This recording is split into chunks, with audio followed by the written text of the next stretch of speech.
नमस्ते, मैं सुशील कुलकर्णी। आप देख रहे हैं एनालाइजर न्यूज़ हिंदी।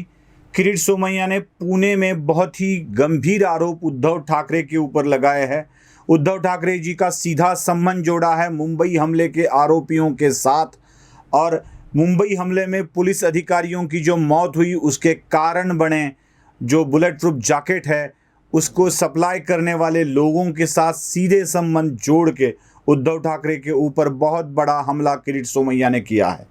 क्यों किरीट सोमैया इस तरह की बातें कर रहे हैं? क्या सच में इस तरह हुआ है या कुछ और कहानी है? किस तरह से ये संबंध जोड़ रहे हैं किरीट सोमैया, ये भी हमें देखना होगा।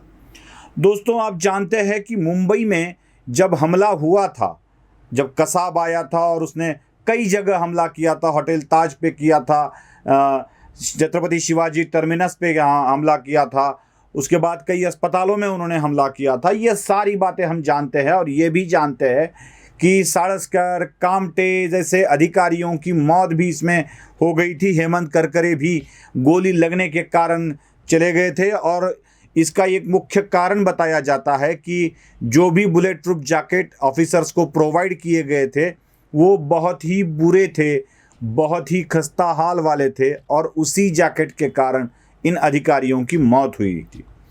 अब इसी जैकेट को लेकर किरीट सोमैया ने और एक नया सनसनीखेज बड़ा आरोप किया है। कहते हैं कि ये जैकेट सप्लाई करने वाले व्यक्तियों के साथ उद्धव ठाकरे परिवार के बहुत ही अच्छे रिलेशन है और इन्हीं के कारण ये जैकेट सप्लाई हुए थे। मतलब किसी पॉलिटिकल पार्टी से संबंध होते हैं तो ही सप्लाई करना हो जाता है, आसान हो जाता है, टेंडर मिलना भी आसान हो जाता है।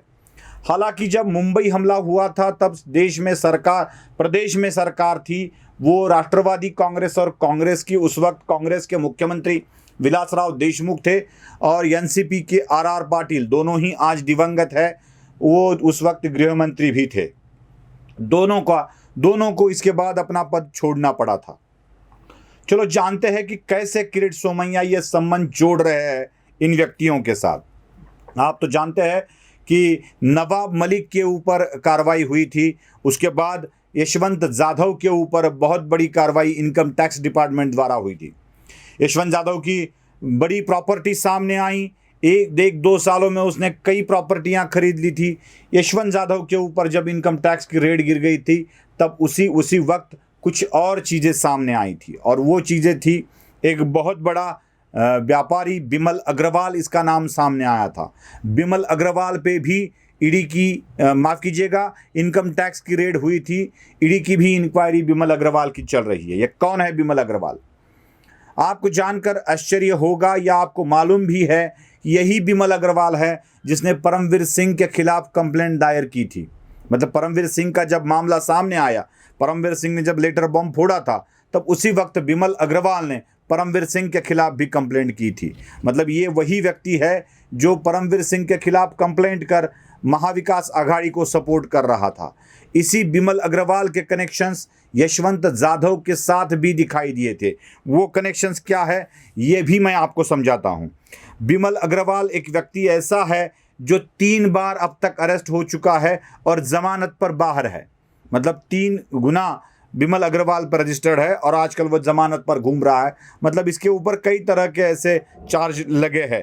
बिमल कुमार अग्रवाल, किशोर कुमार अग्रवाल और यशवंत जाधव के बेटे यतीन यशवंत जाधव, इन तीनों की मिलकर जो कनेक्शंस हमें देख रहे हैं, किशोर कुमार अग्रवाल, बिमल कुमार अग्रवाल और यतीन यशवंत जाधव, इन तीनों की मिलकर एक कंपनी है जिसका नाम है समर्थ इरेटर्स डेवलपर्स प्राइवेट लिमिटेड।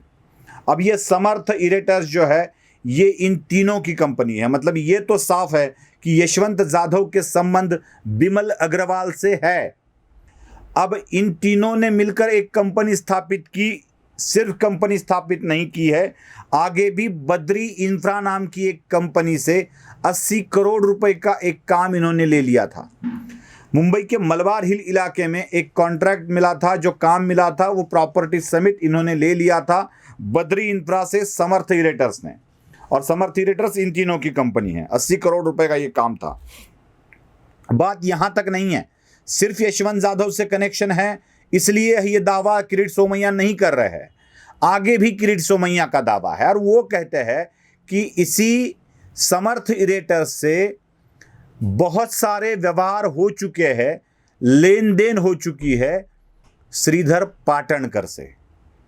मतलब टीडीआर का मामला हो या कंस्ट्रक्शंस का मामला हो या कामों का मामला हो, आपस में लेन देन हो चुकी है समर्थ इरेटर्स और श्रीधर पाटणकर के बीच में। अब ये पाटणकर कौन है ये तो आपको मालूम है, ये पाटणकर है उद्धव ठाकरे के सगे साले साहब, उद्धव ठाकरे की पत्नी उनके रश्मि ठाकरे, उनके सगे भाई है श्रीधर पाटणकर। अब पाटणकर के ऊपर भी ईडी की गाज गिरी है, ईडी ने उनकी भी प्रॉपर्टी को जब्त किया है। अब यशवंत जाधव के संबंध मतलब बेटे से है बिमल अग्रवाल से, बिमल अग्रवाल की लेन देन चलती है श्रीधर पाटणकर से और यही श्रीधर पाटणकर ईडी की रडार पर है। मतलब उद्धव ठाकरे के परिवार के साथ किरीट सोमैया ये सीधे सीधे संबंध प्रस्थापित कर कर दिखा रहे हैं कि इनका आपसी लेन देन बहुत ही है। अब ये मामला है कि यशवंत जाधव किस तरीके से गलत तरीके से प्रॉपर्टी कमाता है इसका। अब गलत तरीके की प्रॉपर्टी इसके द्वारा उसके पास, उसके द्वारा इसके पास चली जाती है पैसा, तो इसे कहते हैं money laundering, money washing, clean करना, ब्लैक मनी को वाइट करना। अलग अलग कंपनियों में घुमा घुमा कर ये सारा पैसा ठीक उसी जगह पहुंचाया जाता है जहां पहुंचाना अपेक्षित हो। अब इसी तरीके से श्रीधर पाटणकर के पास बहुत सारे पैसे पहुंच जाते हैं जो भिन्न भिन्न मार्ग से उन्हीं के पास चले गए। अब श्रीधर पाटणकर का संबंध उद्धव ठाकरे से है। अब आते हैं मूल विषय पर। किरीट सोमैया जिस तरह का आरोप पहले हमने सुना था कि उद्धव ठाकरे के ऊपर लगा रहे हैं कि उन्हीं के संबंधों के कारण अधिकारियों की मौत हुई थी। अब आपको बता दूं कि यही बिमल अग्रवाल की कंपनी है जिसने मुंबई पुलिस को बुलेट प्रूफ जैकेट मुहैया करवाए थे और वही जैकेट निम्न दर्जे के निकले जिसके कारण हेमंत करकरे की मौत हुई। अब किरीट सोमैया बिमल अग्रवाल के जरिए सारे संबंधों की कड़ी जोड़ते हुए पहुंच जाते हैं उद्धव ठाकरे के परिवार के पास और वो कहते हैं कि 26/11 के हमले में जो भी अधिकारियों की मौत हुई उसका कारण बुलेट प्रूफ जैकेट था और बुलेट प्रूफ जैकेट कंपनी का मालिक था बिमल अग्रवाल। बिमल अग्रवाल के संबंध है यशवंत जाधव के थ्रू श्रीधर पाटणकर से और श्रीधर पाटणकर उद्धव ठाकरे के साले साहब है।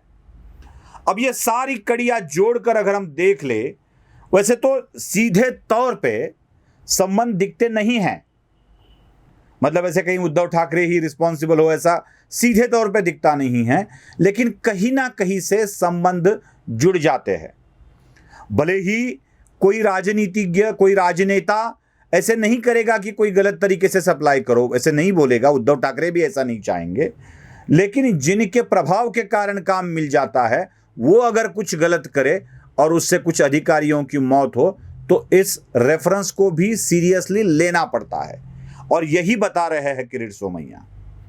किरीट सोमैया के ऊपर भी शिवसेना एक के ऊपर एक बड़े बड़े इल्जाम लगाते आ रही है, लेकिन किरीट सोमैया ने आज जो ये बम डाला है वो बहुत ही खतरनाक बम है। अब इसकी इंक्वायरी होगी क्या कोई जांच करेगा, इसके असलियत तक, सच तक पहुंचेगा, ये भी देखना जरूरी है। वीडियो पसंद आए तो लाइक, शेयर और सब्सक्राइब जरूर कीजिएगा। धन्यवाद।